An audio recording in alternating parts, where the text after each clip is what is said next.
Salut à tous, bienvenue chez Mac Forever. Nous allons partir aujourd'hui à la découverte de Godus, le nouveau projet de Peter Molineux, l'un des plus célèbres concepteurs de jeux au monde, auteur de concepts novateurs comme Populous, 4 millions d'exemplaires vendus quand même, ou Black and White, ou encore la saga Fable. La spécialité de Molineux, c'est de mettre le joueur dans une position divine, gérant de plus ou moins loin sa foule de fidèles. Être Dieu, c'est toujours bon pour l'ego, il n'y a rien à dire. Godus, qui a été lancé comme projet Kickstarter, ne déroge pas à la règle.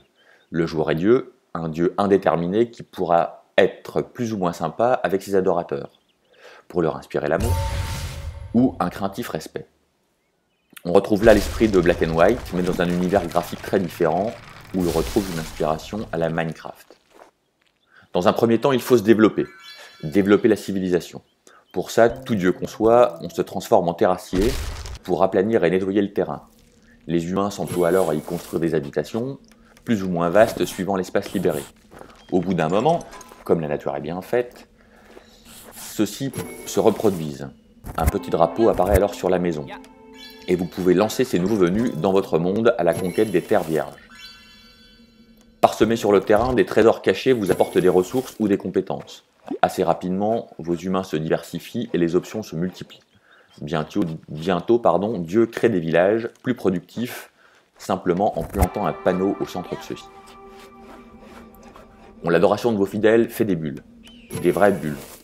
Des bulles roses qui grossissent au-dessus des maisons ou au centre des villes à mesure que la croyance en vous progresse. Et Dieu, Dieu il s'amuse avec les petites bulles roses en les éclatant, ce qui lui permet de collecter des points de croyance. C'est assez rigolo et ça fait une petite musique assez mignonne. Les points de croyance, eux, sont utiles puisqu'ils nous permettent de modeler le terrain ou de jouer avec nos petits pouvoirs divins. Parallèlement à l'évolution du monde principal, notre dieu joueur peut aussi affronter ses congénères, avec une difficulté et des compétences ou des pouvoirs croissants. D'abord, les deux joueurs se retrouvent sur un même territoire et doivent réussir à faire augmenter leur population plus vite que leurs concurrents. Puis ça devient un peu plus compliqué et plus sanglant. Les humains rouges et bleus luttent pour la domination ultime du terrain, s'affrontent, se tuent. Là aussi, le plus numérairement nombreux va gagner.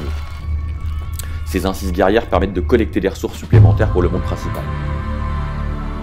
Voilà pour ce petit tour d'horizon de Godus, qui n'est pas en titre encore disponible. Il est pour l'instant uniquement proposé en bêta privée et payante, un peu particulier. Et l'équipe de 22 Can estime qu'il n'est complet qu'à 41%, sans donner de date de sortie finalisée. De cette manière, nous prenons le temps d'étudier les commentaires des utilisateurs et leur façon de jouer pour affiner Godus, nous explique-t-il. Mais malgré ce stade encore préliminaire, Godus est déjà une belle réussite. Il déploie un univers intrigant, un parti pris graphique engagé et vraiment réussi, un environnement sonore qui est très sympa et très agréable et qui n'est pas lassant, et un jeu qui est complexe, évolutif, autant qu'intrigant. Tout ce qu'on a envie de dire, c'est bien joué, Mr. Molineux.